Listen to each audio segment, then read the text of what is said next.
North to south, coast to coast, around the world. This is the Wells Report. What do we do here? We report the news honestly and fairly.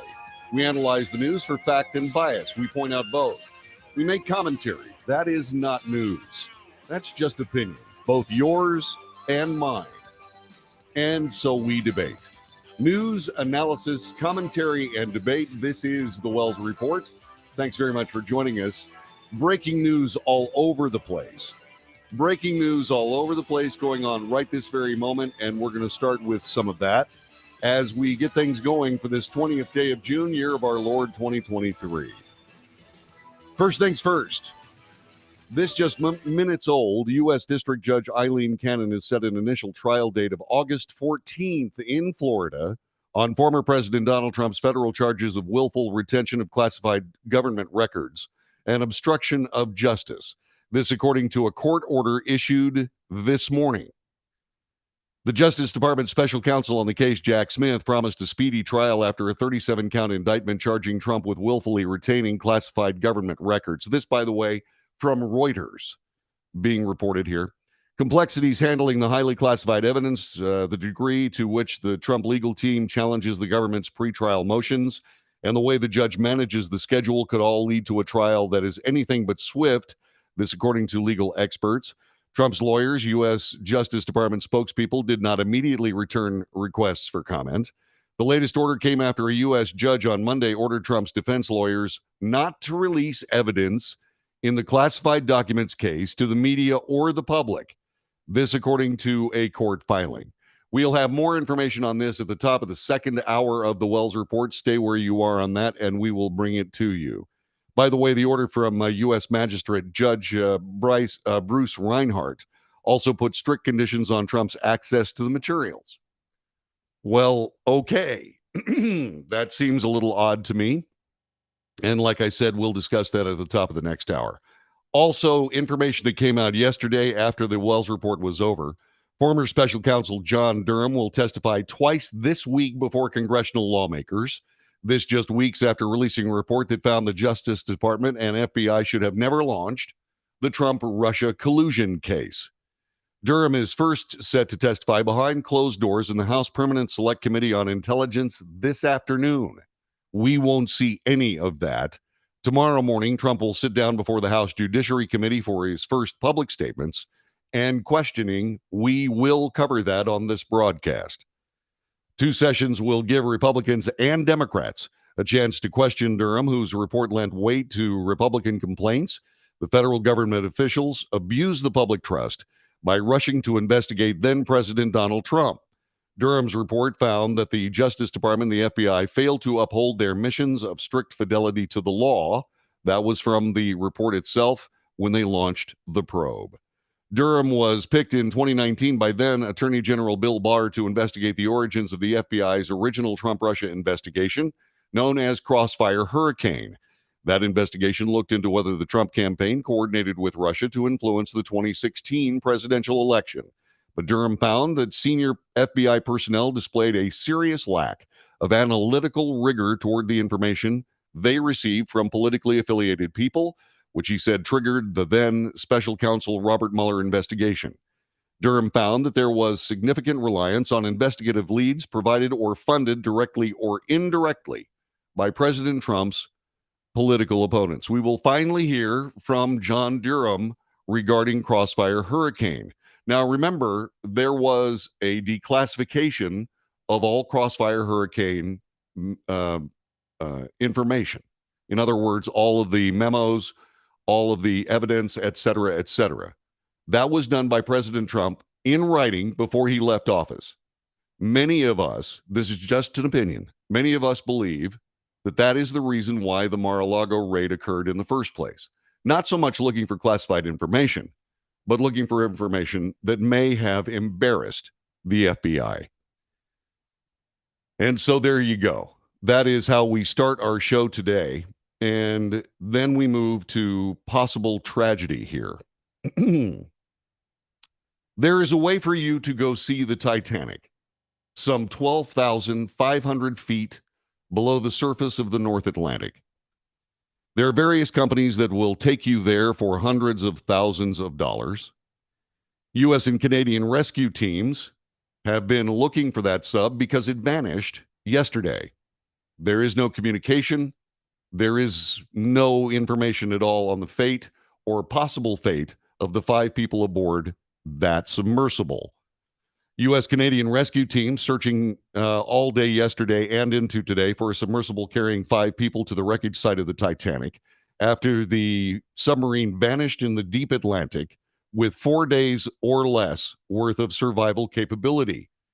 The manufacturer and the owner of the sub say they have 96 hours of breathable oxygen, and that will last through Thursday of this week.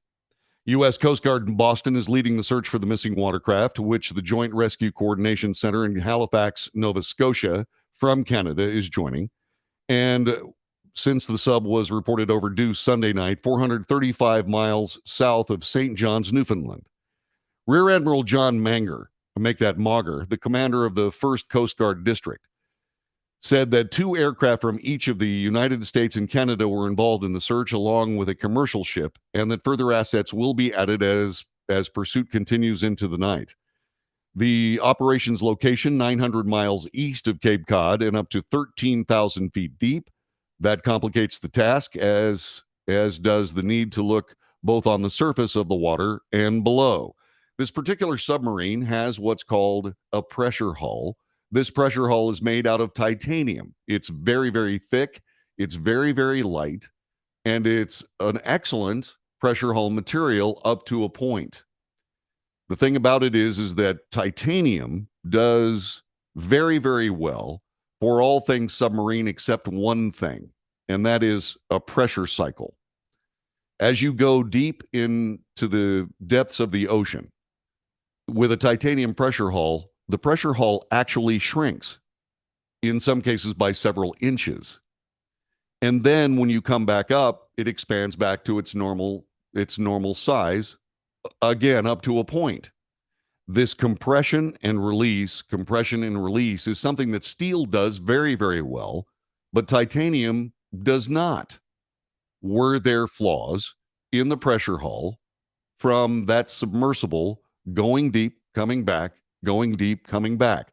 That is speculation on my part, but this is one of the reasons why submarines are still, to this day, made out of steel, not titanium.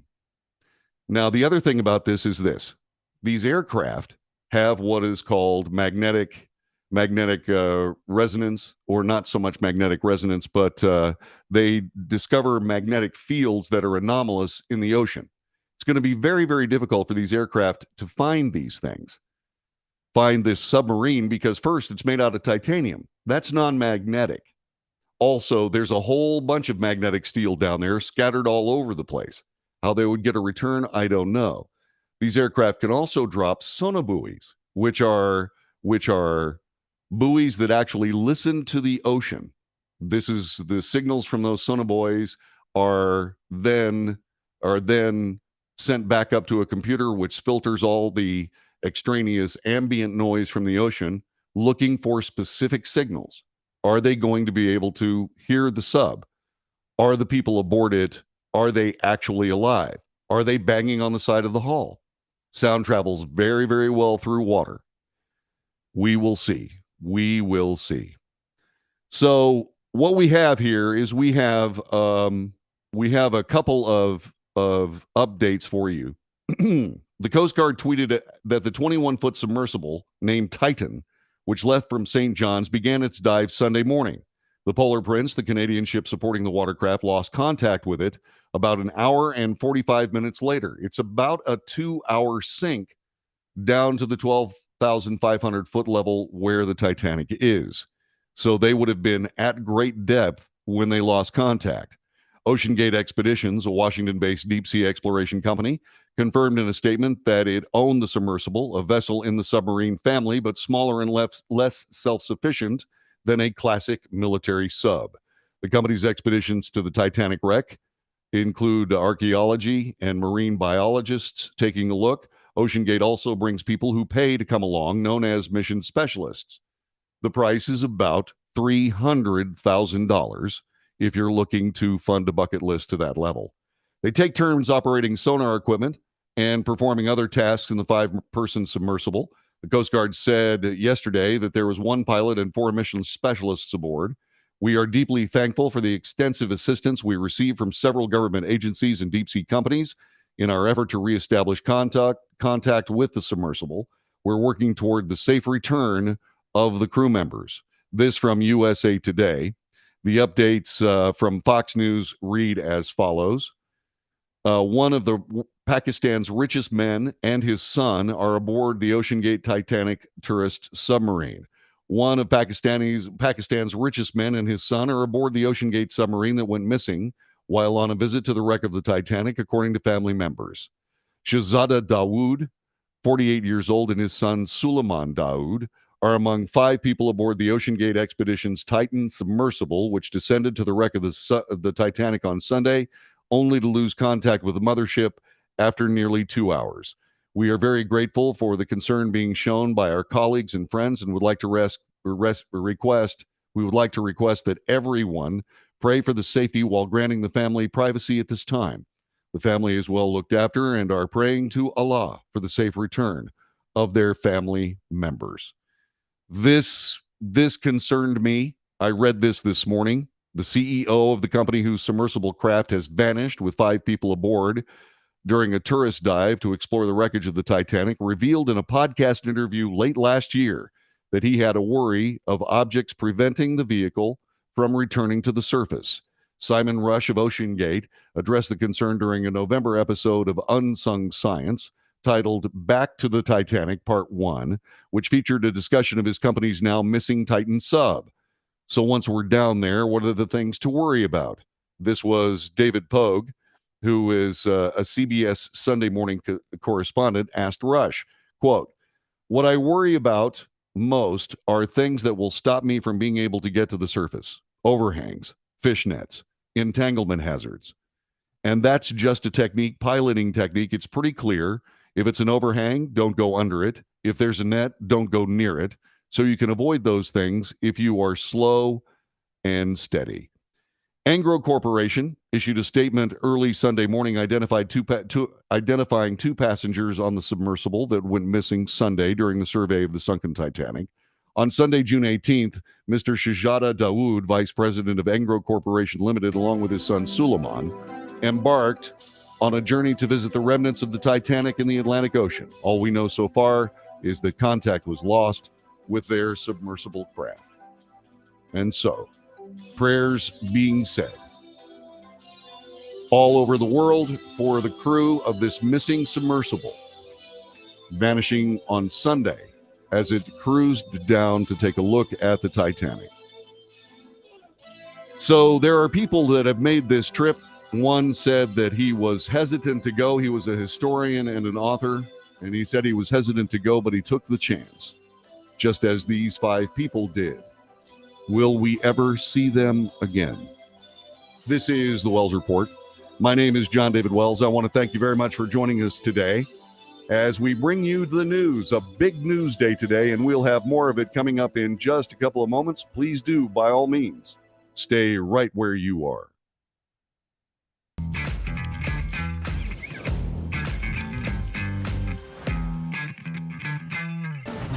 Tax audits, tax liens, wage garnishments. Every day we hear stories like this about good folks who are simply struggling to pay their bills. Each of them are living a frightening IRS tax nightmare, and they are afraid it will destroy their lives. I'm a divorced single mom, and my ex-husband left me and the kids with a lot of unpaid bills, including unpaid taxes. I was really starting to show my stress on my kids because the IRS had sent me a letter demanding a huge payment from me. I couldn't afford it. So then the IRS was threatening to garnish my wages. I'm already living paycheck to paycheck. That would have put me over the edge financially. It truly seemed hopeless, but then a friend at work told her to call the tax relief line. The people at the tax relief line, they told me about something called innocent spouse relief. They worked it out so that all of the taxes from my ex are not my problem. I don't know how that works, and I don't care. All I care about is that I don't owe the IRS a dime, and they are not going to take my paycheck. Even if it seems hopeless, you should call the number on your screen right now. There is absolutely no cost for the call or the consultation. You are under no obligation. If you are worried that the IRS could garnish your wages, seize your assets, even take your home, call us right now. The Tax Relief Line is here to help you. Now you have a knowledgeable, professional team of tax experts that are ready to negotiate with the IRS and fight for you to save you money. The Tax Relief Line's professionals have successfully negotiated thousands of cases, reducing and sometimes even eliminating the tax debt for their clients. It's very easy to get started. Simply call the number on your screen right now. You don't have to live in fear anymore. The call and the consultation are free.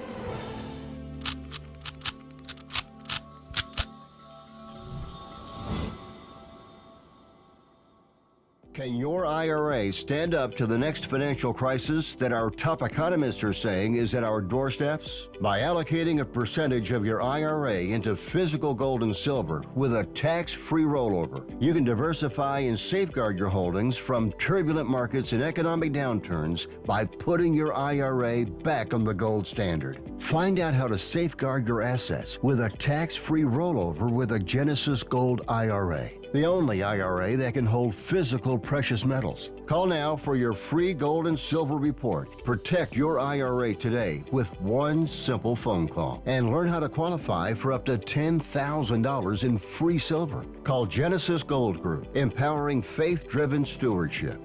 Call 877-655-6870. That's 877-655-6870. 877-655-6870.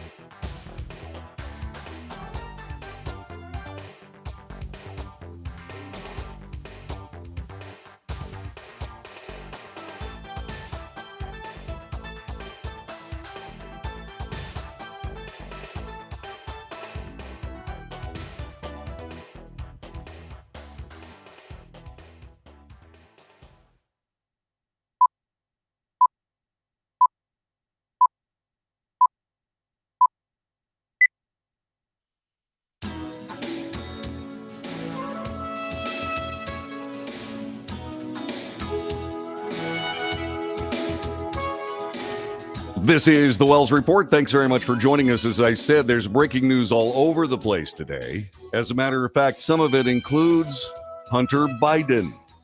It has just been reported that Hunter Biden has agreed to plead guilty in the federal case stemming from a years-long investigation into his tax affairs. This, according to Fox News. Fox News has confirmed the president's son will plead guilty to 2 counts of willful failure to pay income tax to the federal government. Hunter Biden will also plead guilty to a firearms offense, 1 count of possession of a firearm by a person who is an unlawful user of or addicted to a controlled substance. Biden has been under federal investigation since 2018. That investigation into his tax affairs began amid the discovery of suspicious activity reports regarding funds from China and other foreign nations. Fox News first reported in 2020 the FBI had subpoenaed a laptop and hard drive reportedly belonging to Hunter Biden in connection with a money laundering investigation in late 2019. In December of 2020, weeks after the 2020 presidential election, Biden publicly acknowledged he was under investigation related to his taxes. At the time, Biden said he took the matter very seriously and was confident that a professional and objective review of these matters will demonstrate that I handled my affairs legally and appropriately, according to and including with the benefit of professional tax advisors. The firearms charge stemmed from allegations that Hunter Biden lied during a gun purchase in 2018. Fox News first reported in 2021 that police had responded to an incident in 2018 when a gun owned by Hunter Biden was thrown into a trash dumpster outside a market in Delaware. A source with knowledge of the October 23, 2018 police report told Fox News it indicated that Hallie Biden, the widow of President Biden's late son, Beau, and who was in a relationship with Hunter at the time, threw a gun owned by Hunter into a dumpster behind a market near a school. A firearms transaction report reviewed by Fox News indicated that Hunter Biden purchased the gun earlier that month. On the firearms transaction report, Hunter Biden answered in the negative when he was asked if he was an unlawful user of or addicted to marijuana or any depressant, stimulant, narcotic drug, or any other controlled substance. Hunter Biden was just discharged from the Navy in 2014 after testing positive for cocaine. The White House reacted to the charges on Tuesday morning, this morning. Quote, "The president and first lady love their son and support him as he continues to rebuild his life." This according to White House spokesperson Ian Sams. "We will have no further comment." Questions surrounding Hunter Biden's foreign business dealings entered the political conversation in 2019. Former President Donald Trump suggested Ukrainian President Volodymyr Zelensky launch an investigation into the Biden family business dealings, specifically why then Vice President Joe Biden pressed Zelensky's predecessor to fire a top prosecutor investing Ukrainian national gas, the natural gas firm Burisma Holdings, where Hunter Biden held a lucrative role on the board. The phone call prompted the first Trump impeachment. Republicans, in their defense of the former president, zeroed in on Hunter Biden and his overseas business dealings, even suggesting Biden testify as part of the impeachment proceedings. The House of Representatives voted to impeach Trump in December of 2019. He was acquitted by the Senate. Republicans in the Senate, like Senators Chuck Grassley of Iowa and Ron Johnson of Wisconsin, also began investigating Hunter Biden's foreign business dealings in 2019. Grassley and Johnson released a report out of their joint investigation in September of 2020.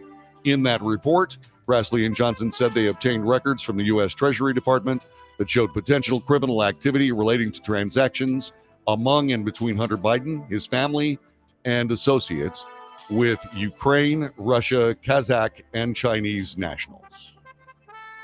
These charges, by the way, are federal misdemeanors. Thought you should know. This is the Wells Report. My name is John David Wells. Thanks very much for being a part of our broadcast today as we bring you the news. Lots of breaking news today, and we'll continue with that coming up in just a couple of moments. By the way, YouTube has seen fit to make another censorship move. More details on that coming up in just a couple of moments. This time, it falls on a presidential candidate. More about that in just a moment.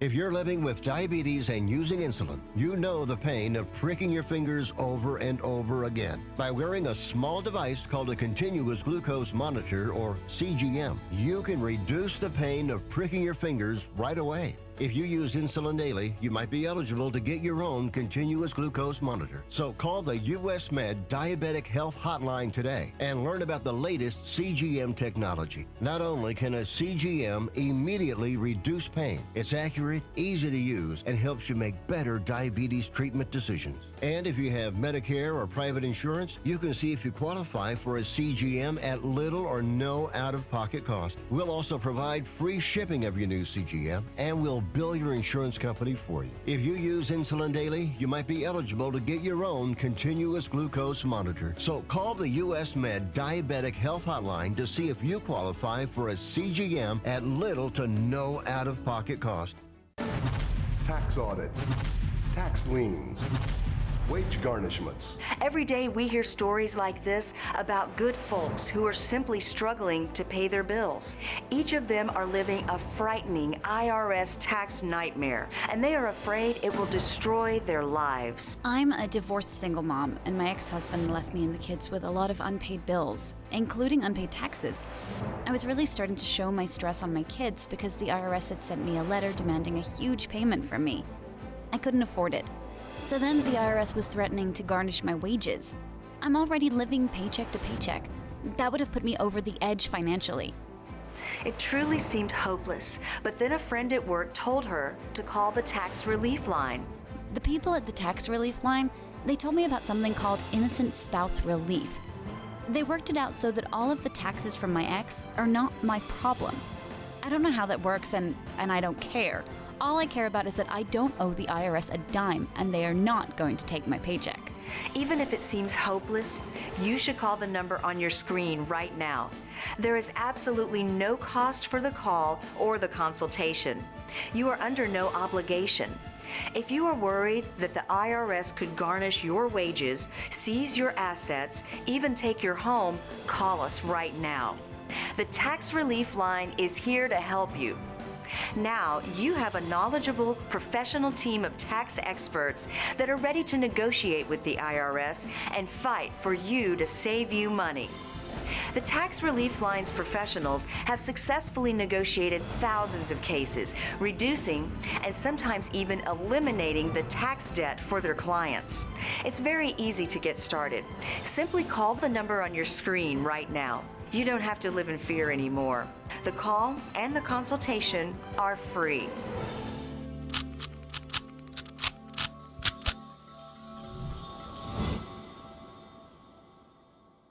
Can your IRA stand up to the next financial crisis that our top economists are saying is at our doorsteps? By allocating a percentage of your IRA into physical gold and silver with a tax-free rollover, you can diversify and safeguard your holdings from turbulent markets and economic downturns by putting your IRA back on the gold standard. Find out how to safeguard your assets with a tax-free rollover with a Genesis Gold IRA, the only IRA that can hold physical precious metals. Call now for your free gold and silver report. Protect your IRA today with one simple phone call and learn how to qualify for up to $10,000 in free silver. Call Genesis Gold Group, empowering faith-driven stewardship.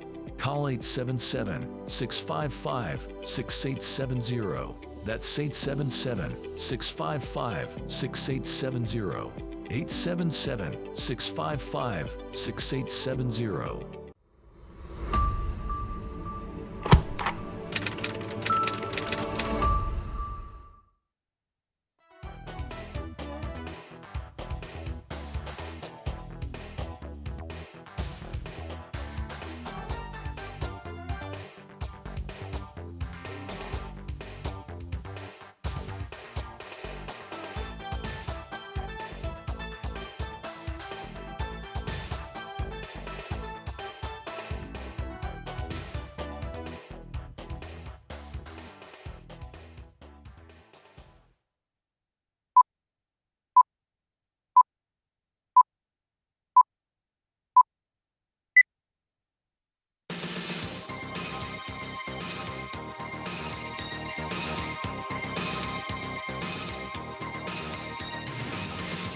News, analysis, commentary, and debate.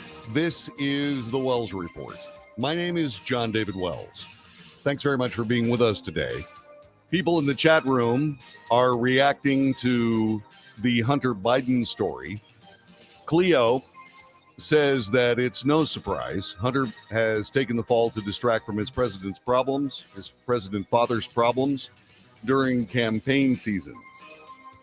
Poker says it's amazing Hunter is pleading guilty, but he also has high-powered lawyers who told him to do it. He will get a slap on the wrist. The media will totally ignore it. I must say that the media is not totally ignoring it today. This story is everywhere. How does this affect Hunter's wife's court case for child support? Don't know. Don't have any idea. Poker goes on to say the only way for Republicans to win any elections in most states is to win overwhelmingly to overcome Democrat ballot box stuffing, cheating, magically finding a ballot box in the trunk of a car. Yeah, well, we'll see. Thank you very much for your opinion, Poker. Ann says the DOJ is trying to get the heat off themselves for not investigating the real Biden crimes, but making bullcorn about Trump. And then she goes on to say distraction. Let's see. As long as you are tracking, says Gary Olivier. And then Mike says, the less they do to punish the elites, the stronger the case for a two-tiered justice system. Of course, the two-tiered justice system was immediately verified as reality when this entire Trump indictment situation came to light. And by the way, also at the beginning of this hour, I told you that District Court Judge Eileen Cannon has scheduled the start of this federal trial for former President Donald Trump for August 14th. And we will, of course, cover that. Randy points out, well, it's probably not a big deal insofar as his father can pardon him. I doubt very sincerely that President Biden would do so, at least at this point. The question is, since this is a federal misdemeanor, it's very unlikely that anything is going to happen from a standpoint of prison time for Hunter Biden, at least in these cases. But we'll see as time goes by. As I have reported on this broadcast, from time to time, there has been social media censorship of it. And that's understandable. When you think of how many people defend these private corporations for violating the Constitution and Bill of Rights, it does make sense that since they were obviously playing politics, that the politics would dictate the terms of what content they allowed on their platforms. Indeed, this particular broadcast has been censored by YouTube. Well, I mentioned that I wasn't the only one. CNN was also censored, and now YouTube says it has removed Jordan Peterson's interview of Robert F. Kennedy Jr. for violating their vaccine policy. And this was something that I brought up a little bit ago. While RFK Jr. is someone who has stepped up to the plate, representing what I've called real Democrats. In other words, Democrats that do believe in the Constitution, do believe in the Bill of Rights, do believe in civil liberty, freedom of speech, all of those things. I did mention that RFK has a colorful past with regards to basic theories that he has put out in books, in interviews, etc. Some of these things are coming back to haunt him now as he is running for the presidency. I've long brought up the fact that if President Trump wants to be the president of the United States again, he is going to have to start acting more like a president. RFK Jr., during the time that he was talking about vaccines and other things, was somebody who really wasn't considering running for the presidency, but then changed his mind. But all of this material is out there. And if you see the mainstream media deciding that they are once again going to support President Biden, regardless of what we see on the news every few days, then you can expect that RFK is going to be hounded by the press for these theories and ideas that YouTube has reacted to in another interview on another broadcast. So let's get to the news on this. This from Fox. Social media giant YouTube took down an interview of Democrat presidential candidate Robert F. Kennedy Jr., claiming that chemicals in the water are turning kids transgender. Sunday of this week, both Kennedy and podcast host Jordan Peterson tweeted that the video sharing website had taken down their interview from an episode of Peterson's show and accused the social media platform of censorship and interfering with the presidential campaign. What do you think? Should social media platforms censor presidential candidates? Kennedy asked on Twitter. My conversation with Peterson was deleted by YouTube. Luckily, you can watch it on Twitter. Thank you, Elon Musk, said Kennedy, going off on a Twitter thread. Maybe you can help me figure out what misinformation was in the interview. Interesting. Now, YouTube has taken it upon itself to actively interfere with the presidential election campaign, said Peterson. That's what happens when you see Peterson and tweeted, and you put the two words together. Tweeterson. Kennedy's campaign told Fox News Digital that though vaccines are not a major priority for Mr. Kennedy in this campaign, he will be happy to debate the issue with any prominent proponent of the conventional view. Quote, Mr. Kennedy does not believe the attacks are coordinated. People are simply speaking out according to what they believe. These beliefs are the result of long influence of corporate money in medicine, research, media, and government. That's a great statement. Even though there are troubling indications in published research of serious safety issues with vaccines in general, but especially the COVID shots, they continue, the real issue for Mr. Kennedy is regulatory capture and corporate influence over government. He is in favor of properly conducted, unbiased, transparent safety testing of all vaccines. A Google spokesperson told Fox News Digital YouTube removed the video from Jordan Peterson's channel for violating YouTube's general vaccine misinformation policy, which prohibits content that alleges that vaccines cause chronic side effects outside of rare side effects that are recognized by health authorities. Additionally, the spokesperson said the company removed a video from Jordan Peterson channel featuring a conversation with Robert F. Kennedy Jr., and that Google's community guidelines apply equally to all creators on our platform, regardless of political viewpoint. They go on to say, under our general vaccine misinformation policy, we remove false claims about currently administered vaccines that are approved and confirmed to be safe and effective by local health authorities and the World Health Organization. This includes content that falsely alleges that approved vaccines are dangerous and cause chronic health effects, claims that vaccines do not reduce transmission or contraction of disease, or contain misinformation on the substances contained in vaccines. Those statements will be removed. This would include content that falsely says that approved vaccines cause autism, cancer, or infertility, or that substances in vaccines can track those who receive them. Our policies not only cover specific routine immunizations for measles or hepatitis B, but also apply to general statements about vaccines, said the spokesperson. Content that would otherwise violate our community guidelines may stay on YouTube when it has educational, documentary, scientific, or artistic content, such as providing countervailing views to the remarks that violate our policies. In the interview, Kennedy claimed that a lot of sexual dysphoria among Americans is seen from exposure to chemicals in the water. Quote, I think a lot of the problems we see in kids, particularly boys, it's probably underappreciated just how much of that is coming from chemical exposures, including a lot of the sexual dysphoria that we are seeing. I mean, they're swimming through a soup of toxic chemicals today. Many of those are endocrine disruptors. There's atrazine throughout our water supply, said the Democrat presidential candidate. Atrazine, by the way, if you put a lab, if you in a lab put atrazine in a tank of frogs, it will chemically castrate and forcefully feminize every frog in there.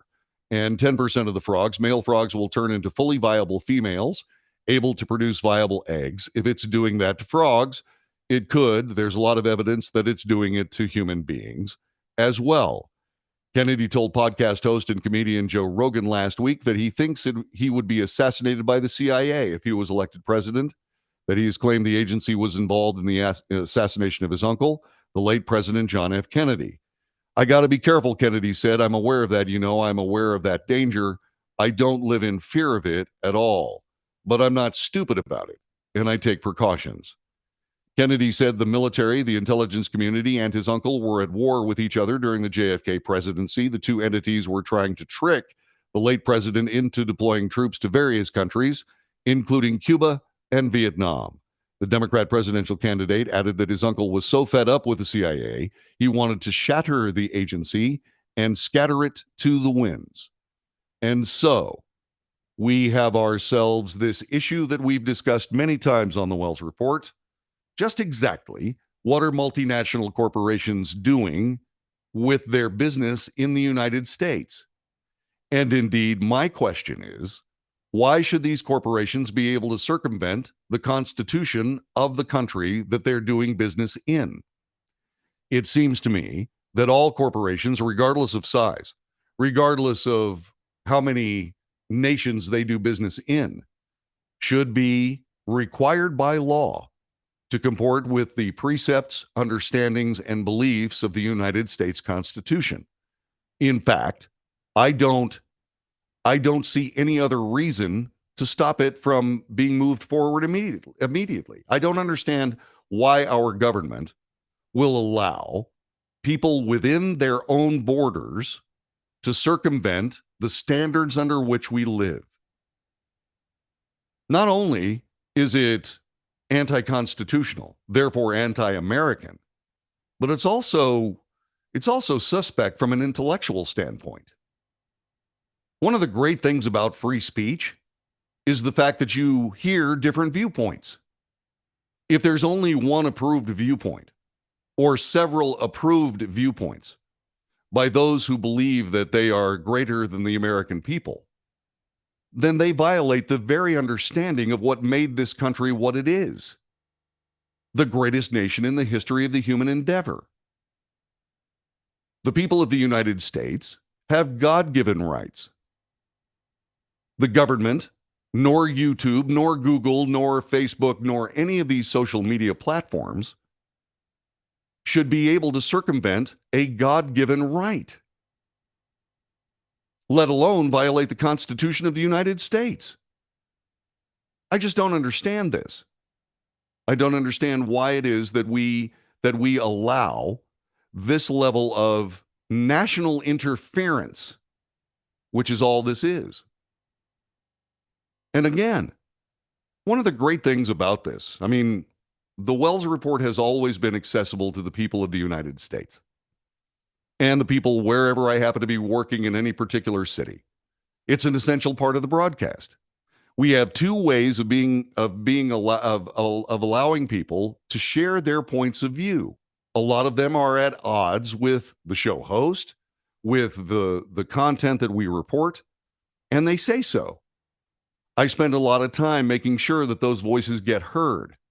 Not that I agree with them, but because there needs to be a broad array of both news and opinion about that news. Whether you agree with it or not, it's something that is an essential fabric of this nation, protected by the First Amendment of the United States. The United States Constitution, the Bill of Rights, all based around human nature, allowing people to be themselves. That is not the case in every other nation on the planet. Every other nation on the planet has a government that hands out rights to the people. Those governments, after handing out those rights, can amend them as they see fit for political needs. And that is one of the reasons why the United States is different, although we find ourselves with an ever more overreaching government trying to reach into the Bill of Rights and the basic precepts of the Constitution in order to turn this nation into more of a political playground as opposed to a crucible of human achievement.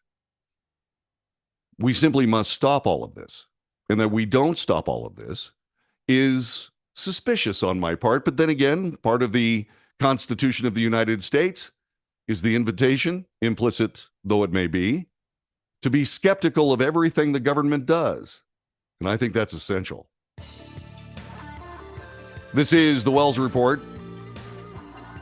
By the way, Ann Hoy Guzman points out, why would Google follow the WHO?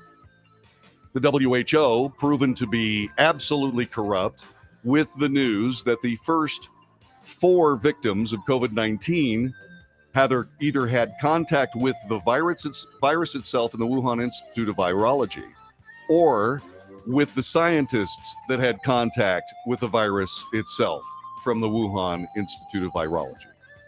The WHO, like so many other people that stood up and started talking about where COVID-19 came from, simply got it wrong. And so here we are, peacefully minding our own business, making sense of it all right here on the Wells Report. Telephone number 817-379-2172. We'll be back with more in just a moment.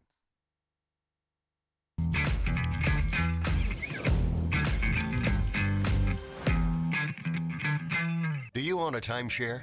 At first, maybe it seemed like a great investment, but then you realized a lot of the promises made to you were simply not true. A little later, you started receiving the monthly maintenance fees and additional associated bills they failed to mention when you signed the agreement. And now their fees keep rising. Your times to actually use the timeshare keep shrinking, and the resort has no interest in letting you out of the agreement. Your vacation dream has turned into a timeshare nightmare. An overwhelming, never-ending financial obligation that will fall on your children after you're gone. And it seems as if there is no way out. Well, here's some great news. There is a way out. The Timeshare Exit Hotline has helped hundreds of people just like you. Desperate people who thought they were stuck in this burden forever. Although most professionals in the timeshare industry are legitimate, there are those that use aggressive, sometimes even misleading sales tactics to try and trick innocent people into signing their lives away. We've heard many stories of people who have been lied to and others who were kept in a room for over 10 hours, not provided water or anything to eat, pressured until they were exhausted. These people finally signed a contract just to get out of there. If you're one of the unfortunate people who have been roped into a timeshare nightmare and feel there is no way out, call the number on your screen right now. When we take your case, it means we are highly confident that we can win. We'll provide you with an affordable, one-time fixed fee and our 100% client satisfaction guarantee. Now you don't have to face arrogant, aggressive salespeople alone. We're experts in consumer protection, real estate, and contract law. Even if they bullied you into an agreement, rest assured they're not going to bully us. So don't wait. Call us right now. Even if you've tried another company that failed you, call us. Our track record of successful negotiations speaks for itself. The call is free, the information is free, and there is absolutely no obligation. A single phone call could free you of this burden. So don't wait. Call the Timeshare Exit Hotline right now.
This is the Wells Report. My name is John David Wells. Telephone number is 817-379-2172.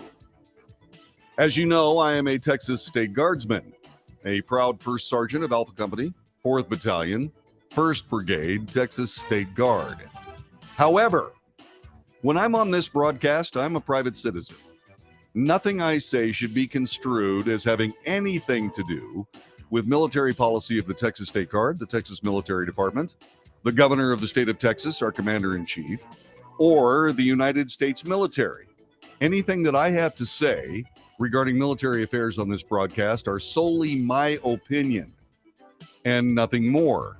Now, the news that I report is not opinion, but as you know, I carefully differentiate between those two things on this broadcast.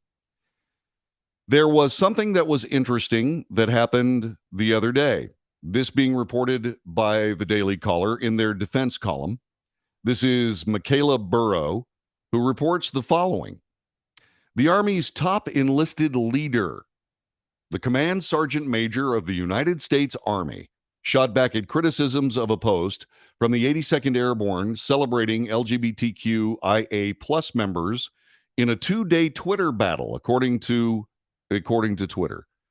Users, many of whom describe themselves as veterans in their account bios, mocked the 82nd Airborne's Friday morning post kick-starting the unit's observance of Pride Month as a disgrace and distracting from the Army's mission, according to the comments. Sergeant Major Michael Grinston, the Army's top enlisted leader responsible for morale and discipline and issues in the service, condemned the criticism as harassment, shot back at tweets through Saturday morning as senior military leaders have not shied away from weighing in on American cultural controversy. The All-American Division, 82nd Airborne, as we wrap up the observance of celebration of Juneteenth, we switch gears in honoring those who partake in Pride Month. Join us later this month as we come all together for the Respect, Service, and Dignity as the Division MEO teams host the Pride Month observance event. This did inflame the passions of a lot of people who have served in the United States Army. The comment section is a good time to refresh ourselves with discriminatory harassment, a form of harassment that is unwelcome conduct based on race, color, religion, sex, including gender identity, national origin, or sexual orientation, said CSM Grinston. The 82nd Airborne's tweet recommended Army families, check out a book called A Survival Guide for Lesbian, Gay, Bisexual, Transgender, and Questioning Teens, as well as another describes on how parents can learn to support their LGBTQIA plus child from the On Base Library. The titles are, quote, intended for ages 13 and up, according to the caption on the photo. Some users praised Grinston for standing up on behalf of LGBTQ people who serve in the Army against what they referred to as, quote, bigots, unquote, while others disputed whether their words counted as harassment, according to the tweets. The comments section isn't your area of operation. Voicing disagreement is not harassment, one Twitter user responded. Many veterans, including this one, are disgusted by the continued degeneracy of our armed forces.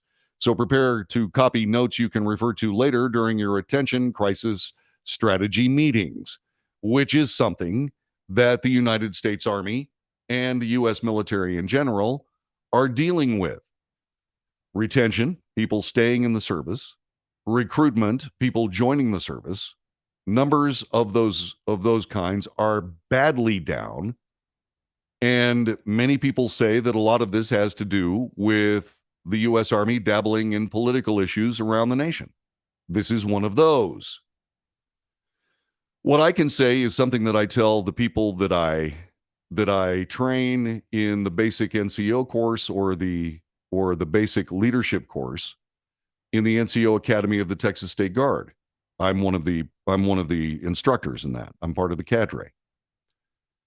What people don't know is that a German military officer, Friedrich von Steuben, came to the United States and turned the ragtag Continental Army into a fighting force capable of defeating a worldwide superpower, that being Great Britain. Many people wonder why a genius of that nature. He was a military genius. As a matter of fact, he wrote the regulation for discipline of the troops of the United States Army. It's called Field Manual Number 1, or the Blue Book. That's still in use today. The reason that he was available was because he was gay. He was thrown out of the German military. Benjamin Franklin, who was the ambassador to France at the time, suggested that George Washington bring this guy across the Atlantic Ocean and start working with the American troops. The results are the United States of America. Gays in the military are not new. Gays in the military have been with us since the military has existed. Indeed, if it wasn't for at least one gay in the military, we'd all be speaking with British accents. That being said, anything that distracts, in my view, this is my opinion, anything that distracts soldiers from the mission at hand is bad. And so, like I said, just my idea, just my opinion. What we have to do is we have to look at this and we have to handle it the way Americans handle it. If it's wrong, we change it. If it's not wrong, we discuss it. We come together for debate. And then what we do is we come up with solutions. What is the solution to this? I don't know. I suspect that it will fade away like most things and turn into a non-issue rather quickly. This is the Wells Report, hour number 1 in the books. Back with hour number 2 in just a moment.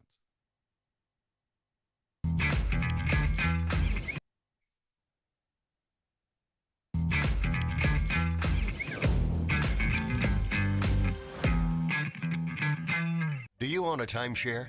At first, maybe it seemed like a great investment, but then you realized a lot of the promises made to you were simply not true. A little later, you started receiving the monthly maintenance fees and additional associated bills they failed to mention when you signed the agreement. And now their fees keep rising. Your times to actually use the timeshare keep shrinking, and the resort has no interest in letting you out of the agreement. Your vacation dream has turned into a timeshare nightmare. An overwhelming, never-ending financial obligation that will fall on your children after you're gone. And it seems as if there is no way out. Well, here's some great news. There is a way out. The Timeshare Exit Hotline has helped hundreds of people just like you. Desperate people who thought they were stuck in this burden forever. Although most professionals in the timeshare industry are legitimate, there are those that use aggressive, sometimes even misleading sales tactics to try and trick innocent people into signing their lives away. We've heard many stories of people who have been lied to and others who were kept in a room for over 10 hours, not provided water or anything to eat, pressured until they were exhausted.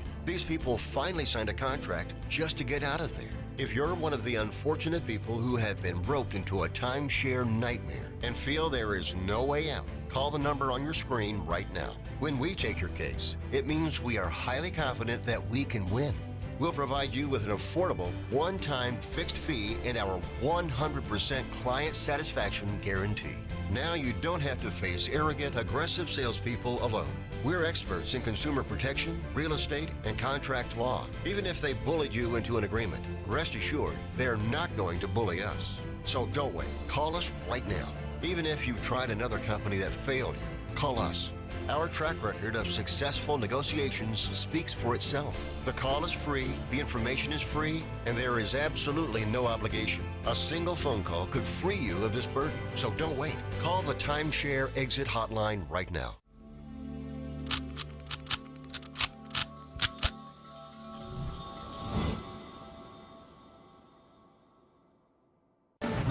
Tax audits, tax liens, wage garnishments. Every day we hear stories like this about good folks who are simply struggling to pay their bills. Each of them are living a frightening IRS tax nightmare, and they are afraid it will destroy their lives. I'm a divorced single mom, and my ex-husband left me and the kids with a lot of unpaid bills, including unpaid taxes. I was really starting to show my stress on my kids because the IRS had sent me a letter demanding a huge payment from me. I couldn't afford it. So then the IRS was threatening to garnish my wages. I'm already living paycheck to paycheck. That would have put me over the edge financially. It truly seemed hopeless, but then a friend at work told her to call the tax relief line. The people at the tax relief line, they told me about something called innocent spouse relief. They worked it out so that all of the taxes from my ex are not my problem. I don't know how that works, and I don't care. All I care about is that I don't owe the IRS a dime, and they are not going to take my paycheck. Even if it seems hopeless, you should call the number on your screen right now. There is absolutely no cost for the call or the consultation. You are under no obligation. If you are worried that the IRS could garnish your wages, seize your assets, even take your home, call us right now. The Tax Relief Line is here to help you. Now, you have a knowledgeable, professional team of tax experts that are ready to negotiate with the IRS and fight for you to save you money. The Tax Relief Line's professionals have successfully negotiated thousands of cases, reducing and sometimes even eliminating the tax debt for their clients. It's very easy to get started. Simply call the number on your screen right now. You don't have to live in fear anymore. The call and the consultation are free.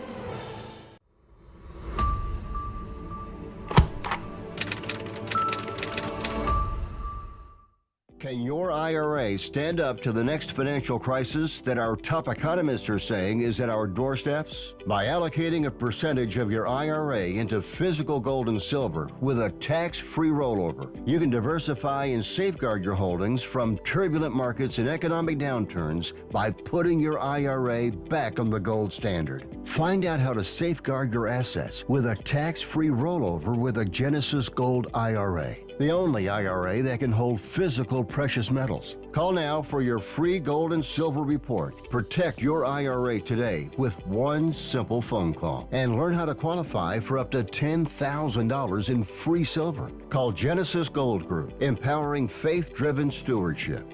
Call 877-655-6870. That's 877-655-6870. 877-655-6870.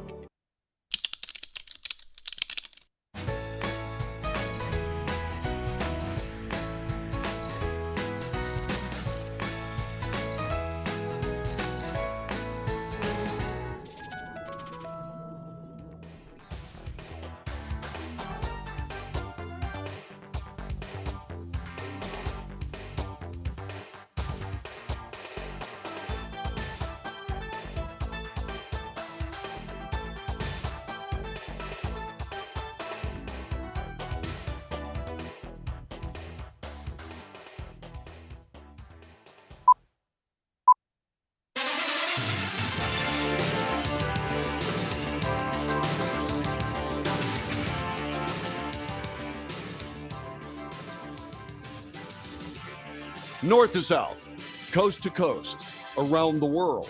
This is the Wells Report. What do we do here? We report the news honestly and fairly.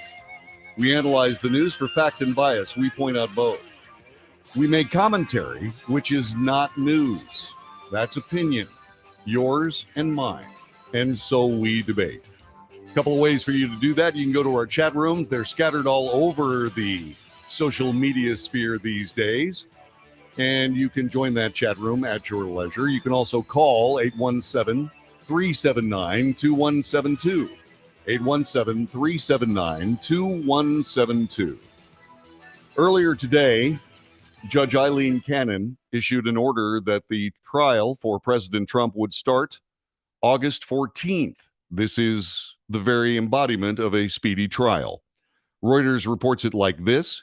U.S. District Judge Eileen Cannon has set an initial trial date of August 14th in Florida on former President Donald Trump's federal charges of willful retention of classified government records and obstruction of justice. This according to a court order that was issued this morning.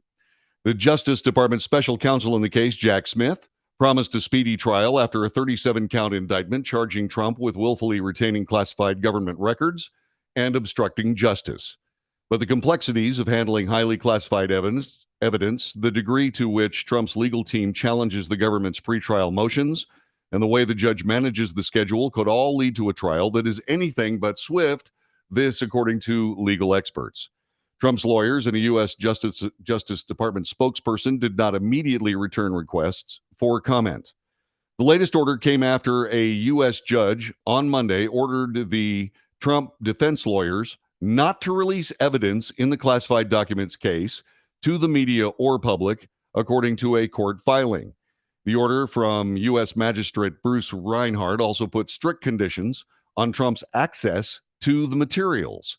Trump was arraigned in Miami federal court last Tuesday, during which he pled not guilty to charges he unlawfully kept national security documents when he left office and lied to officials who sought to recover them. This is big. This is a big deal. The trial is going to move sooner rather than later. I believe this is an advantage for President Trump and his legal experts and legal team.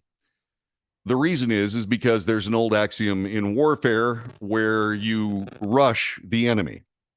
And that may be indeed what is happening here. It seems to me that this works to the benefit of President Trump. Also, it seems to me that this trial is happening in Miami, which is something that I believe is also an advantage.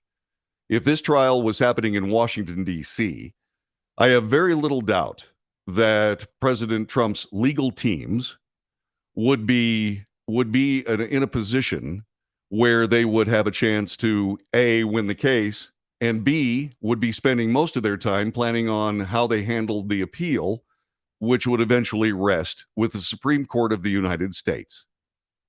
To me, the two-tiered legal system, as we pointed out earlier today on this broadcast, the two-tiered legal system has been confirmed. There are two ways of dealing with things. One way to deal with things that involve, say, for example, Democrat presidential candidates. Another way when you are handling Republican presidential candidates. This has also been borne out by the media now attacking the marriage of Ron DeSantis and DeSantis' wife. This is going to be perhaps the ugliest presidential campaign in the history of this republic. And it all comes down to one thing, the ultimate jury. What will the American people do?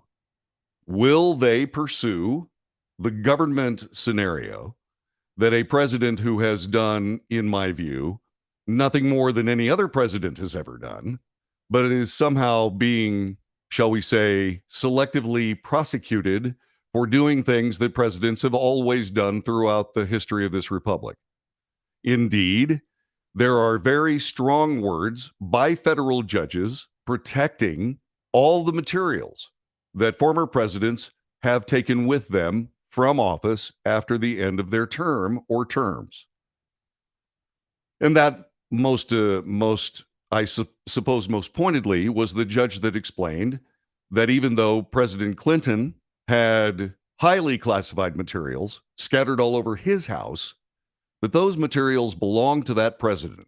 And there was no reason for the government of the United States to go in after them in a criminal way or any other way. Normally, the National Archives works with presidents on things that have to come back to the archives for the sake of the nation's history, and that other side of that question, what the presidents need for the sake of their legacies. This did not happen this time, as the administrative state, in my view again, is simply doing whatever they possibly can to hinder President Trump from re-election to the United States presidency. That being said, this is clearly interference in the national elections of this nation. That's clearly what's going on here. And the vast majority of Americans, both Republican and Democrat, believe the same thing. They are going down a very bad rabbit hole here. I cannot see the American people, be they Republicans, Democrats, conservatives, or even liberals. Progressives are out the window. But I can't see them doing anything except being extremely annoyed with a government that is playing politics in favor of politics rather than the business of the people of the United States. The American people have a history of punishing mistakes like that by essentially electing people that were victims of this kind of attack. Harrison B. Schmitt was a guy who walked on the moon. He was a geologist. He was a terrible fighter pilot. If God had intended man to fly, he would not have created Harrison Schmitt, is one of the astronaut quotes regarding his flying acumen. But the thing about that is this. After his NASA career, Harrison B. Schmitt became a U.S. congressman. And in his re-election campaign, went negative against his opponent. Went so negative, in fact, that the voters immediately turned astronaut Schmitt out of office in the next election. This has a backlash effect, and that's what's going to happen here, in my view. I could be wrong. Remember, President Biden won the 2020 election with 81 million votes, the most number of votes any presidential candidate, even one running for re-election, ever got in any American election. So during the Obama-Biden years, obviously, the person that was riding on the coattails of a political superstar was not Joe Biden. Joe Biden was the political superstar, and President Obama was the guy riding on the coattails of Joe Biden, if the 2020 election is any indicator. There is a little sarcasm involved in that because, hey, that's what I believe. But then again, that being said, we are in a position where things are as they are. Will they remain so? That gets back to the American people, the ultimate jury. Will they buy into this government narrative, which is political, which is interference in the elections, which has never been seen in the United States, except, of course, during the impeachments, et cetera, of President Trump, and the continual harassment of the Mueller report proven false, and all of these things? This is a singular man elected by the people of the United States, and with every slap the political establishment throws at President Trump, those slaps immediately reach into the houses and faces of the people who voted for him, not once, but twice. That's roughly half the electorate. The Republican Party does not want President Trump to move forward as the next president of the United States for the same reasons the Democrats don't.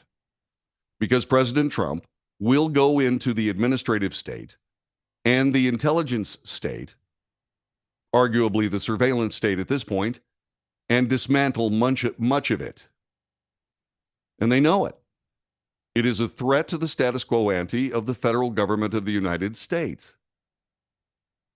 Now, we've seen that very same state overspend its budget by $37.1 trillion, expected to reach $35 trillion in national debt by 2025. Is President Biden, or any Democrat for that matter, capable of reducing that number to some form of economic common sense? I don't think so. The next person in line, apparently, for the Democrat nomination would be Gavin Newsom. His state, during his tenure, has racked up a $32 billion budget deficit.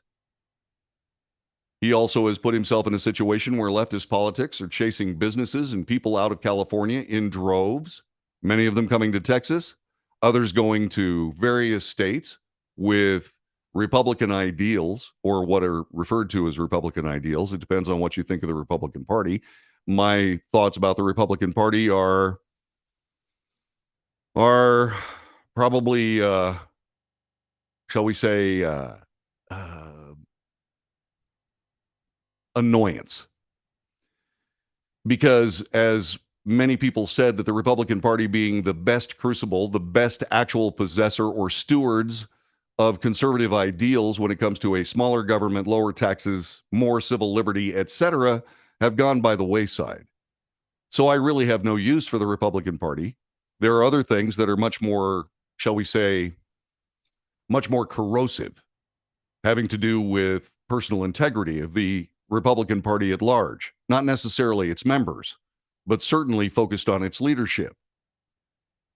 And so, after being a Republican for many years, I am no longer a Republican. I am a conservative, a constitutional conservative at that. And I believe that that is the future of this nation. And I believe that this party politics, this haranguing of presidential candidates before elections, et cetera, I believe that that is something that will badly damage this nation and therefore must be stopped, which leads right back to the first three words of the Constitution. We the people, this is our country. What will we do with it? This is the Wells Report. My name is John David Wells. A $32+ trillion, not deficit, national debt. It's amazing. It is incredible. And it is, sadly, the reality of this nation. You are listening to and watching the Wells Report. Thank you very much for doing so. Again, our chat room is flying today. You can go to all the major social media pathways and find that chat room. You can also call us at 817-379-2172. 817-379-2172. The President of the United States, the former President of the United States, sat down with Bret Baier. We'll bring you some of that as we continue on this broadcast for the 20th day of June, year of our Lord 2023. Back with more in a moment.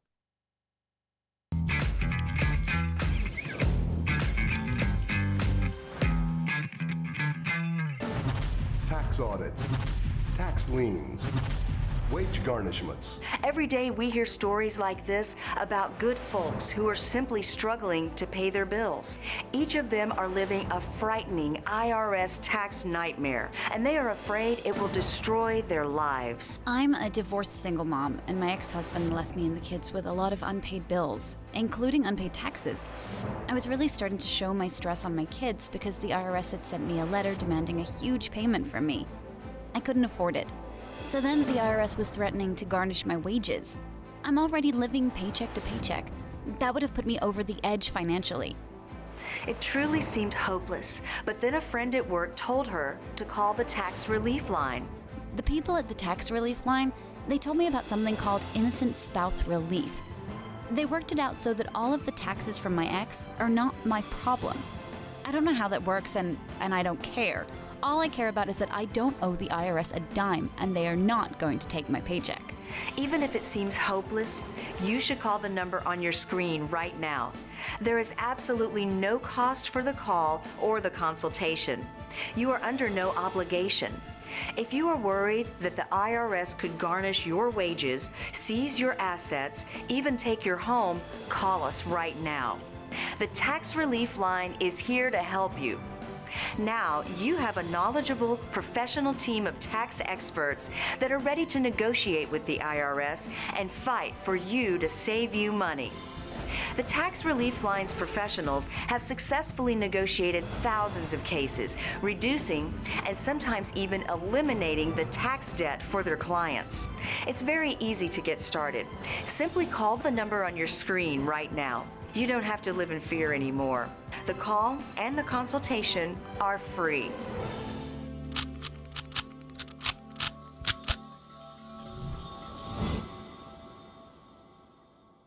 Can your IRA stand up to the next financial crisis that our top economists are saying is at our doorsteps? By allocating a percentage of your IRA into physical gold and silver with a tax-free rollover, you can diversify and safeguard your holdings from turbulent markets and economic downturns by putting your IRA back on the gold standard. Find out how to safeguard your assets with a tax-free rollover with a Genesis Gold IRA. The only IRA that can hold physical precious metals. Call now for your free gold and silver report. Protect your IRA today with one simple phone call and learn how to qualify for up to $10,000 in free silver. Call Genesis Gold Group, empowering faith-driven stewardship.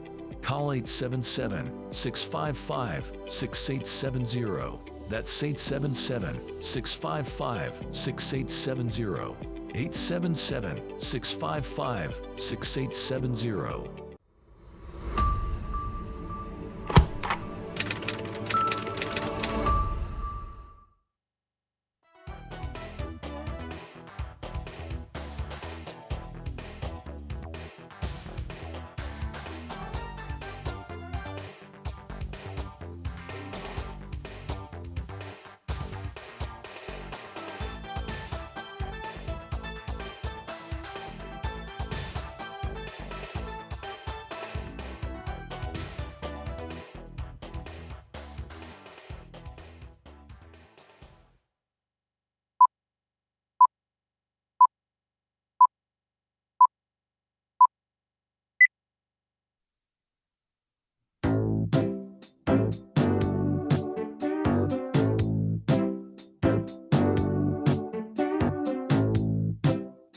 This is the Wells Report. My name is John David Wells. Thanks very much for being a part of our chat room today. We hope you're enjoying this broadcast. As you will notice or have noticed at this point, we have, fortunately, developed some advertisers for this broadcast. It is a dramatic step forward for this show. As you know, I am currently doing this for a living. And the living has been somewhat scant, if I may say. It's been always appreciated. People have joined Patreon and so on and so forth and sent money this direction. And that has always been wonderful. And it's always good. But I need to make a living doing this broadcast. There's a couple of different things. One, I think this show's worth it. I think it's essential. I think that somebody needs to be reporting the news fairly and honestly. And that's what we do. The other thing is that I love doing this broadcast, and I would like to remain doing this broadcast. But my family has supported my endeavors for years at this point, based on decisions we all agreed to. One, not taking a salary so that my concern that I was working with could have employees that took home paychecks. And instead of essentially taking my salary to the point that broke the entire company, I simply forwent that salary. And that has had a serious and frank impact on Wells family finances. But people have stepped up. And what we're doing now is we're working our way through the next evolution of this show, something that is a money-making venture, not just for this reporter or the people that support this broadcast, our executive producer, Dirk Steele, our publicist, brilliant devotee of the Wells Report, Jube Dankworth, By the way, netmediaconsultants.com. Anyway, these people deserve a reward, a recompense for their work. And when you see these commercials, if these advertisements are something that you believe would enhance or make your life better, by all means call. Support the report. Support the report. I would sure appreciate it. I saw this as an upcoming thing when I saw the sketches from the federal court where Donald Trump was arraigned. It happened in Miami. The sketch artist who was responsible for giving us imagery, because federal courts do not allow television cameras and very likely will never allow television cameras. These sketches have become classics in parts of American history. But there are people that are going, about the sketches of all things. The artist who sketched Donald Trump's arraignment earlier this month in Miami responded to criticisms that he depicted the former president as younger and more physically fit than he really is, telling the Boston Globe he was not trying to make Trump look better than he does. William J. Hennessy Jr. was one of 3 sketch artists who attended President Trump's arraignment in federal court. He said his goal was to capture the scenes in the courtroom like a camera, as cameras and phones were not permitted. He said, "I do not editorialize. I draw what I see." He said his day in the courtroom was very stressful, a long day. Critics said the portrayals of President Trump by Hennessy were wildly inaccurate. One Twitter user complained that it looked as if the sketch artist was going off a photo of Trump from 40 years ago. Another went further, writing in a tweet, "The last sketch of Trump looks almost exactly like the recent photo of his son Barron." Someone commented sarcastically, "Is this William J. Hennessy Jr.'s audition to do Trump's official White House portrait?" Hennessy, 65, told the Boston Globe that he took the criticisms in stride, pointing out that it's rare that I get any kind of feedback. But this tells you just how deep this amazing anti-Trump bias goes, doesn't it? This is the Wells Report. John David Wells at your service. Telephone number 817-379-2172. By all means, continue with this show. Like I said, it's worth it. Support the report. I would sincerely appreciate it if you did. Back to more of the Wells Report next in just a moment.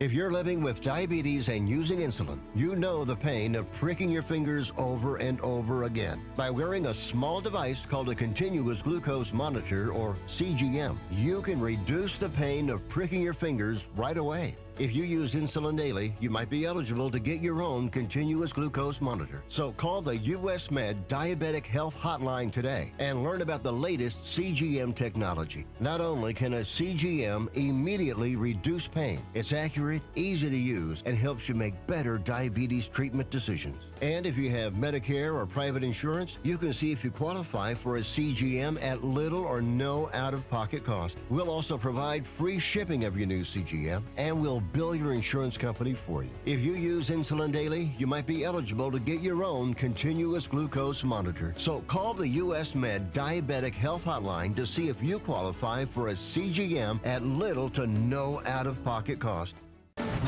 Tax audits, tax liens, wage garnishments. Every day we hear stories like this about good folks who are simply struggling to pay their bills. Each of them are living a frightening IRS tax nightmare, and they are afraid it will destroy their lives. I'm a divorced single mom, and my ex-husband left me and the kids with a lot of unpaid bills, including unpaid taxes.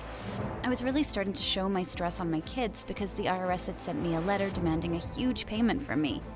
I couldn't afford it. So then the IRS was threatening to garnish my wages. I'm already living paycheck to paycheck. That would have put me over the edge financially. It truly seemed hopeless, but then a friend at work told her to call the tax relief line. The people at the tax relief line, they told me about something called innocent spouse relief. They worked it out so that all of the taxes from my ex are not my problem. I don't know how that works, and I don't care. All I care about is that I don't owe the IRS a dime, and they are not going to take my paycheck. Even if it seems hopeless, you should call the number on your screen right now. There is absolutely no cost for the call or the consultation. You are under no obligation. If you are worried that the IRS could garnish your wages, seize your assets, even take your home, call us right now. The Tax Relief Line is here to help you. Now, you have a knowledgeable, professional team of tax experts that are ready to negotiate with the IRS and fight for you to save you money. The Tax Relief Line's professionals have successfully negotiated thousands of cases, reducing and sometimes even eliminating the tax debt for their clients. It's very easy to get started. Simply call the number on your screen right now. You don't have to live in fear anymore. The call and the consultation are free.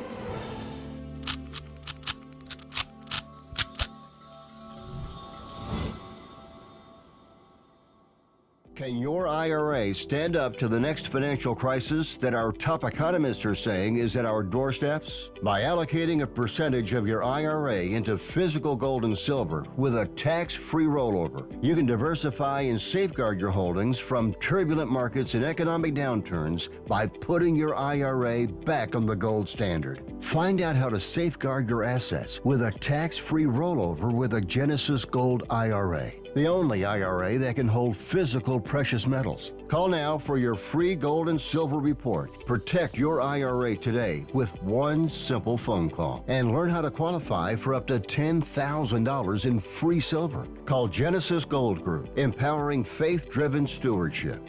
Call 877-655-6870. That's 877-655-6870. 877-655-6870.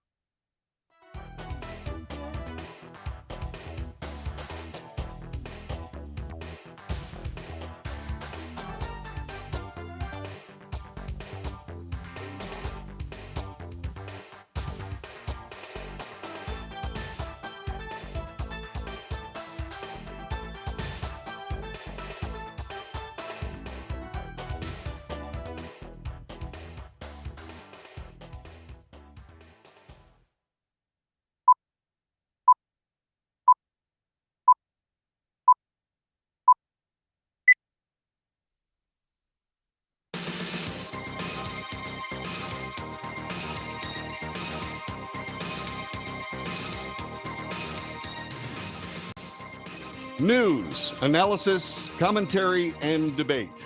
This is the Wells Report. My name is John David Wells. Thanks very much for joining us. The former president of the United States sat down with Bret Baier of Fox News and had a very interesting interview, which I want to play some of for you. We're not going to be able to do the whole thing, obviously, because it's some 20 minutes long, and we have about 14, 15 minutes in this segment. But what I want you to do is I just want you to get a basic idea. As you know, the Wells Report covers essential figures in American politics, although it is not a political show, nor is it partisan. This show is about America, not about Republicans, not about Democrats, not about conservatives, not about liberals or what have you. The show is about the news, and this is a news event. And Fox News had this with Bret Baier, and let me play you some of this interview. You know, I've asked this question, the same first question, to all the candidates I've interviewed this year, and that is this: what do you think is the most important issue facing the country right now? So many, so important, but we have to straighten out the economy. We're going to do that through inflation. We have to straighten out our border where we have millions of people pouring in, and we're going to do that very quickly. I had the safest border in the history of our country, and now we have the most unsafe, I think, anywhere in the world. There's never been anything like it. We have to strengthen up our military. Giving $85 billion to Afghanistan didn't exactly help, but we have to strengthen up our military, get the woke out of our military, and basically respect all over the world. We don't have it anymore. We had tremendous respect 3 years ago. We don't have respect anymore. They don't listen to us. They don't care about us. They just don't do what we want them to do and what they have to do, especially since we make life very good for many countries. And we have to get that respect back. And if we don't, we've got some big problems. We asked viewers to send in questions on social media. We had a ton of responses. Here's one of them. Erica tweets this: what is the first thing you will do to turn this country around if you get elected? Well, I do two simultaneously. I'd start drilling. We have the most liquid gold under our feet, oil, than any other country, more than Saudi Arabia, more than Russia. And that's going to bring down the pressure on inflation. And we're going to have very little inflation very soon. We had virtually none when I was president. And second, I'd close up the border, because we can't have prisoners and people from mental institutions coming into our country. They're emptying out from all over the world, not just from the 3 or 4 countries we talk about, the neighboring countries all over the world. They're coming into our country at levels that nobody's ever seen before, Brett. And we have to stop it. And they are emptying out their prisons, and they're emptying out their mental institutions and insane asylums into the U.S. And we're not a dumping ground. I would stop it immediately and get a lot of the bad ones out. We'd get them out very quickly. Fox viewers were able to watch your speech here at Bedminster. They want to take away my freedom because I will never let them take away your freedom. The day of your arrest and Can you believe it? federal Arrest by my opponent. appearance in federal court in Miami, Right. and your explanation of the Presidential Records Act and your defense, how you and others believe that that applies here. Obviously, you know, other legal experts, your Attorney General Bill Barr, they do not think that that applies to handling classified national security and defense materials. But that legal battle aside, I just want to ask you a couple of specifics. Why did you have this very sensitive national security defense documents, like the war plans for a strike on Iran? So like every other president, I take things out. And in my case, I took it out pretty much in a hurry, but people packed it up and we left. And I had clothing in there. I had all sorts of personal items in there, much stuff. And by the way, when Bill Barr, who's, a coward, Bill Barr was a coward. Bill Barr didn't do what he was supposed to do. I fired him, and he has great hatred, and that's okay, because some people do. And some people love me very much. He didn't resign. I asked him, give me a letter immediately, because he didn't have the courage to go after so many different things, and you and I have discussed it before, but he was a coward. And he obviously doesn't like me too much, and there are a lot of people that don't, and there are a lot of people that feel just the opposite. But on the specific on the let me documents. just explain. Yeah. So I've got a lot of things in there. I will go through those boxes. I have to go through those boxes. I take out personal things. As far as the levels and all, everything was declassified because I had the right to declassify. You want to talk about a mess? Take a look at Biden, where he's got 1,850 boxes. He has boxes stored in Chinatown in D.C. He has boxes stored at Penn Center, and he has boxes under his Corvette and around his Corvette sitting in a garage for years where it was very seriously classified. I have every right to have those boxes. This is purely a Presidential Records Act. This is not a criminal thing. In fact, the New York Times of all had a story just the other day that the only way NARA could ever get this stuff, this back, would be please, could we have it back? And they please, asked for that. because they have no. We They were did ask talking. for it. No, and They said, I gave "Can you them give the some, documents back?" And we were talking, And then they said they went to DOJ to subpoena you to get them which back. they've never done before. Right. And in But all why not fairness, just hand them over then? because I had boxes. I want to go through the boxes and get all my personal things out. I don't want to hand that over to NARA yet. And I was very busy, as you've sort of seen. Yeah, but I've been according to very, the very indictment, busy. you then tell this aide to move to other locations after telling your lawyers to say you'd fully complied with the subpoena when you hadn't. But before I send boxes over, I have to take all of my things out. These boxes were interspersed with all sorts of things, golf shirts, clothing, pants, shoes. There were many things. I would say Iran war much more, not that I know of, but everything was declassified. And Biden didn't have the right to do that because he wasn't president. Nor did Mike Pence, by the way, have the right to do that because he wasn't president. All right, I'm not going to belabor this. No, but Brett, but when you I look do at want to this, just get to the other specifics. presidents, when they leave, they take the papers. They have thousands and thousands. Obama had it. Nixon had it. Carter had Their it. The argument Bushes is that had these it. are super sensitive national security Oh, documents. I'm sure, All right, so here's I'm sure you'll this see is- real super sensitive that Biden has, because This is- Biden has far more than anybody's ever kept. and he turned them over when asked. No, he but- didn't. but He that's still what he hasn't given says. the 1,850 boxes that's stored at the University of Delaware. In fact, they're fighting them in court, and they're fighting them. And But he the opened boxes, up for them to look at. excuse me, the boxes from Chinatown, he didn't turn them over. He sent them up to his lawyer in Boston to look at before they handed them over. And there are special counsel is looking at that, and we'll see what comes out Well, of it. But you I can do want to imagine- just you can end with imagine this. I what's don't want to gonna dwell on it. But according to the indictment, you were here at Bedminster on July 21st, 2021, after you're no longer president, and you were recorded saying that you had a document detailing a plan of attack on another country that was prepared by the U.S. military for you when you were president, the Iran attack plan. You remember that? Ready? You were It recorded. wasn't a document. Okay. I had lots of paper. I had copies of newspaper articles. I had copies of magazines. I know. I This had is copies of specifically a everything. quote. You're quoted And- on the oh, no, recording and- saying the document was secret, adding that you could have declassified it while you were president, but quote, now I can't. You know, this is still secret, highly confidential. And the indictment cites the recording and the testimony from people in the room saying you showed it to people there that day. So you say on this, on It tape, says just the opposite. that you can't And let me declassify it, just so tell you, why have it? is When what I the question is. said that I couldn't declassify it now, that's because I wasn't president. I never made any bones about that. When I'm not president, I can't declassify. And that's Brett. what you said. You didn't said that. declassify it. I said no. I said I couldn't. I could but have that wasn't a declassified it. document, Brett. There was no document. That was a massive amount of papers and everything else talking about Iran and other things. And it may have been held up or may not, but that was not a document. I didn't have a document per se. There was nothing to declassify. These were newspaper stories, magazine stories, and articles. I'm just saying what the indictment says. Well, the these recording people- and the look, people in the room who these people are testified. very dishonest people. They're thugs. They're thugs. If you look at what they've done to other people, what they've done to and overturned in the U.S. Supreme Court, these are thugs. The These are suggestion dishonest was that people. you wanted this as evidence that the military, the chairman of the Joint Chiefs, General Milley, had preemptively sent you plans for a possible attack on Iran and that you didn't order that to happen. That's the I suggestion. never ordered it to happen. No, But that's No. why you wanted the document. I don't think I've ever seen a document from Milley. Milley, frankly, was incompetent. The last one I'd want to attack with as my leader would be Milley. That I can tell you. All but right, I think last you thing know on that. this. There are 31 documents listed.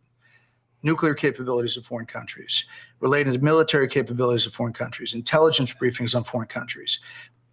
Why do you want to hold on to those documents after you're president? I don't say I do. You just didn't know We what were was in the boxes? discussing with NARA, giving them back. All of a sudden, we've got raided, which is a violation of my, Fourth Amendment rights. They raided my home, and they came in and they took things. We were discussing this with NARA. Look at Obama. Look at Clinton. Clinton took documents. Clinton took tapes in his socks. And you Interviews know with what a happened? historian. The Clinton socks case. I do know it well. And it basically said the president has every right to keep whatever he wants, and that includes me. And the question This is was whether not a criminal case. Let me tell highly you, classified government national security documents fall in that I category, and that battle is going to be fought in the courts. it's already been fought. All right. There's a decision strongly that you can keep, but I wouldn't have kept. But they raided my house. They came in and raided. We were discussing, having very good discussions with NARA, a radical left group, by the way. And all of a sudden, my house got raided. Do you know if you still have any highly sensitive government No, documents? I don't have anything. No. Okay. But what I'm concerned about, they took everything, right? I don't know what they took. They could be stuffing it. I don't know what they put in there. And we wanted to be there when they were taking. They wouldn't let anybody in the room. They've never treated a president like this. And that's fair for you to point out. I guess what this points to is this recording where you said you could have declassified it when you were president. You didn't. No, so I it's could still have classified. when I was president, but there's no document there. Those were newspaper articles. Okay. They were copies of articles and magazines. There was no document there. And I couldn't have done it after I was out. This is what you said in 2016 about handling this. In my administration, I'm going to enforce all laws concerning the protection of classified information. No one will be above the law. We also need to fight this battle by collecting intelligence and then protecting our classified secrets. We can't have someone in the Oval Office who doesn't understand the meaning of the word confidential or classified. Your Vice President Mike Pence says he's, quote, deeply troubled by what's in the indictment. And he says, quote, the indictment contains serious charges and I cannot defend what's alleged. Mike Pence had documents that were classified. And he turned them over. No, he didn't turn them over. He got caught. His lawyers found some documents and then he turned them over. Why did he have them? He shouldn't be saying that because he had classified documents. And immediately they said, oh, that's okay. And I suppose it's going to be okay with Biden too, even though he has them in Chinatown, even though he has them in Delaware, and probably 100 times more than I have. So you're not worried about this case? Based on the law, zero. Presidential Records Act plus the Clinton case, which was won by Clinton as president because he took tapes of leaders in his socks. Zero. Okay. Zero. And every good lawyer has said it, and you've seen that. Every good lawyer has said that. All right. So that's the president of the United States with Bret Baier. This was a very serious interview. If you want to see more of it, all you have to do is go to foxnews.com, and you can certainly do so. The president of the United States in this interview made some very interesting statements, some of which he's going to hear again in this trial now set for August 14th. That's information that came out today, and we reported here on the Wells Report. Some of these statements will indeed come back to visit him again in a court of law. The question is, what will the jury make of it? As I brought up before, what will the American people make of all of this? Polling information suggests, and since it's polling information, it can only be a suggestion. Polling information says that most of people, Democrat and Republican alike, believe that this is a political exercise. Most people in the United States believe there is a two-tiered legal system. These are issues that will be settled in court. But as I've said time and time again, President Trump has a, shall we say, pathological, maybe even personally damaging issue that he likes to riff off the cuff. Presidents do not riff off the cuff. Everything they say is scrutinized by everyone, not just in this country, but in countries around the world. Because what it means is the president speaking becomes U.S. policy. And so this president, speaking with his friends in Bedminster, perhaps, talking about things that he was dealing with as president, says, well, now, wait a minute, there was no particular document. This is borne out by the fact that pre-trial leaks mention the fact that President Trump, they can't find this particular document that President Trump was referring to in that tape. Also, the predilection for political enemies of President Trump to edit for political effect, in this case, legal effect, stands on its own. Also, it has to be brought out, and I certainly hope that this happens in the federal court. Just exactly where did that audio tape come from? I don't say that because I want President Trump to be able to hide it in some way, shape, or form, but just exactly who recorded it. Was it one of his lawyers? If it was one of his lawyers, what about attorney-client privilege? That's a disbarment case for that lawyer. We don't know, but hopefully at some point we will find out. This is the Wells Report.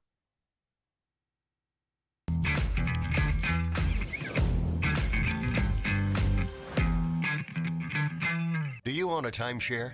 At first, maybe it seemed like a great investment, but then you realized a lot of the promises made to you were simply not true. A little later, you started receiving the monthly maintenance fees and additional associated bills they failed to mention when you signed the agreement. And now their fees keep rising. Your times to actually use the timeshare keep shrinking, and the resort has no interest in letting you out of the agreement. Your vacation dream has turned into a timeshare nightmare. An overwhelming, never-ending financial obligation that will fall on your children after you're gone. And it seems as if there is no way out. Well, here's some great news. There is a way out. The Timeshare Exit Hotline has helped hundreds of people just like you. Desperate people who thought they were stuck in this burden forever. Although most professionals in the timeshare industry are legitimate, there are those that use aggressive, sometimes even misleading sales tactics to try and trick innocent people into signing their lives away. We've heard many stories of people who have been lied to and others who were kept in a room for over 10 hours, not provided water or anything to eat, pressured until they were exhausted.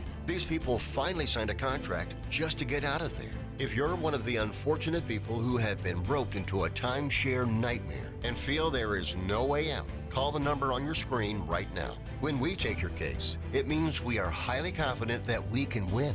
We'll provide you with an affordable, one-time fixed fee and our 100% client satisfaction guarantee. Now you don't have to face arrogant, aggressive salespeople alone. We're experts in consumer protection, real estate, and contract law. Even if they bullied you into an agreement, rest assured they're not going to bully us. So don't wait. Call us right now. Even if you've tried another company that failed you, call us. Our track record of successful negotiations speaks for itself. The call is free, the information is free, and there is absolutely no obligation. A single phone call could free you of this burden. So don't wait. Call the Timeshare Exit Hotline right now.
This is the Wells Report. My name is John David Wells. As you know, Secretary of State Antony Blinken flew across the world to Beijing, China, to speak with Chinese leadership.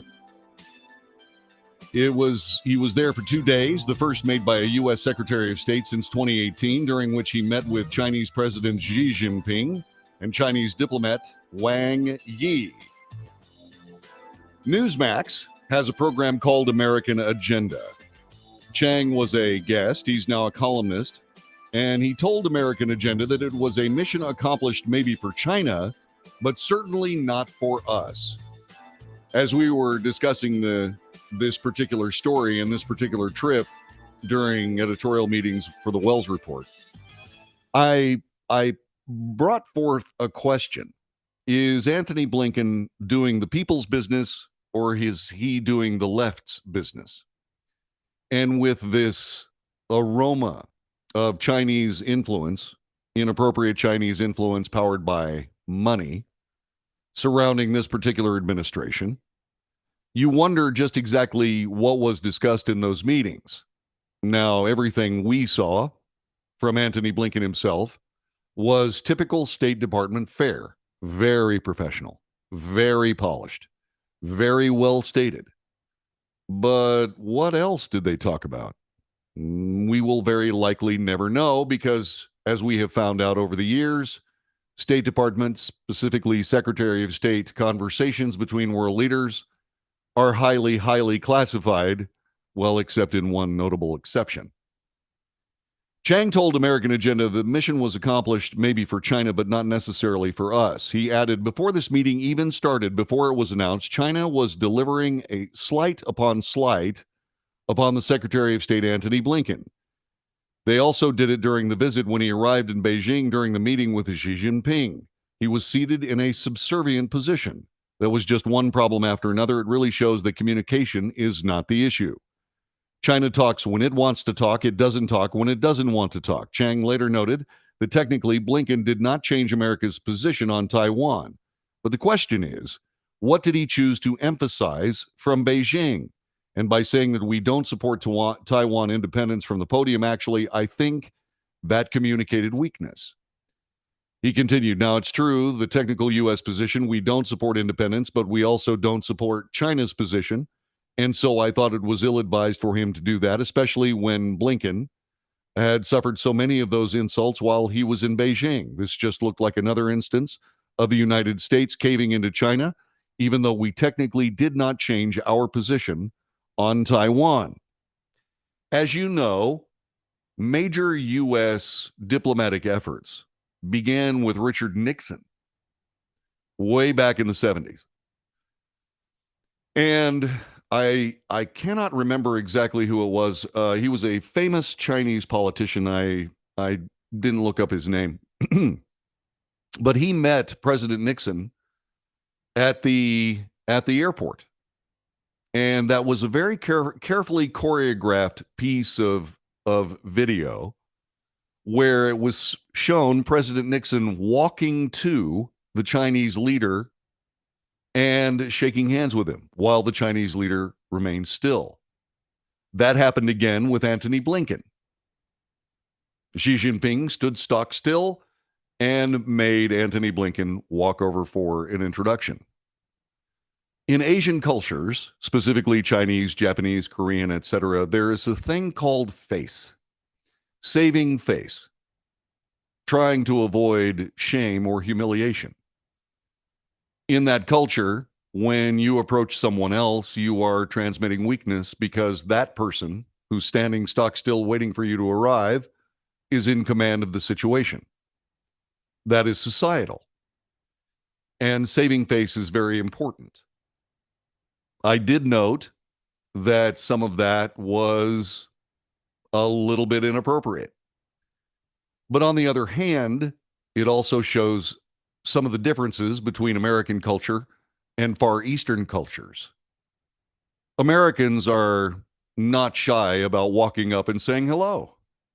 Not shy at all about walking up and essentially setting aside what would be, shall we say, nominal social behavior in other countries. Because we're busy people. We're here to do business. If you won't come to me, I'll come to you. But we're going to do business. Now, as I said earlier, what business was actually discussed? Well, like I said, we will probably never know, at least the non-public part of the conversation. The reason I say that is because of another Secretary of State, John the Dumb Kerry.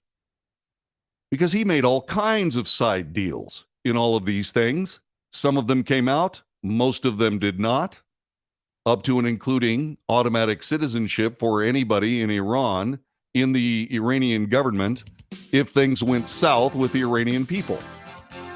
All based on the Iran nuclear deal, which all but guaranteed an Iranian nuclear weapon.